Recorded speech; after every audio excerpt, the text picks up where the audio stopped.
देखिए, मैं स्पष्ट कर देता हूँ, जहाँ तक विषय है अवैध निर्माण का, तो निश्चित रूप से अवैध निर्माण के ऊपर बुलडोजर चलेगा, इसमें किसी रूप में कोई संकोच मुझे कहने में नहीं है। जहाँ तक विषय है इलीगल कंस्ट्रक्शन का, तो निश्चित रूप से वो बुलडोजर चलता है, इसमें कोई दो राय नहीं है। और चाहे किसी का भी वो निवास स्थान हो, हिंदू हो, मुसलमान हो, इससे किसी रूप में कोई फर्क नहीं पड़ता।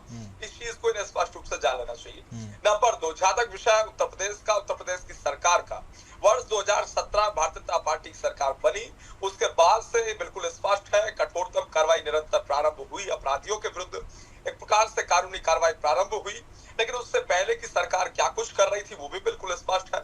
उत्तर प्रदेश में अखिलेश यादव जी के नेतृत्व वाली सरकार वर्ष 2017 से पूर्व में थी, और किस प्रकार से उत्तर प्रदेश की कानून व्यवस्था कोलैप्स हो चुकी थी वो सबने स्पष्ट रूप से देखा। और उत्तर प्रदेश में यदि कुछ चल रहा था तो एक वर्ग का साथ, एक वर्ग का विकास, एक वर्ग के हित में फैसले लेना, एक वर्ग के हित में कार्य करना, एक वर्ग को तन समर्पित, एक वर्ग को मन समर्पित, एक वर्ग को जीवन समर्पित, एक वर्ग को सरकार समर्पित, एक वर्ग को संगठन समर्पित, इस आधार पर पूर्ण रूप से उत्तर प्रदेश वर्ष 2017 से पहले चल रहा था। ये एकदम सर्वविदित है, बिल्कुल स्पष्ट है। और उसके साथ साथ जिस प्रकार से विषय भारतीय जनता पार्टी का, तो माननीय मुख्यमंत्री योगी आदित्यनाथ जी के नेतृत्व में जिस प्रकार से कठोरतम कार्रवाई ऐसे इस प्रकार के अपराधियों पर की जा रही है वो सर्वविदित है, सबको स्पष्ट रूप से मालूम है। और उसके बावजूद भी भारतीय जनता पार्टी को दोषी ठहराना मैं समझता हूँ किसी रूप में उचित नहीं होगा।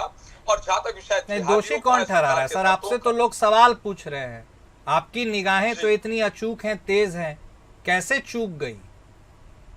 जी बिल्कुल नहीं, देखिए जहां तक विषय है उत्तर प्रदेश का, उत्तर प्रदेश में गैर कानूनी कार्य करने वाले लोगों का, असामाजिक तत्वों का, जिहादियों का, या फिर कानून व्यवस्था तोड़ने वालों का, धर्मांतरण के लिए साजिश रचने वालों का, तो निश्चित रूप से कठोरतम कार्रवाई होती रही है और भविष्य में भी कठोरतम कार्रवाई होती रहेगी।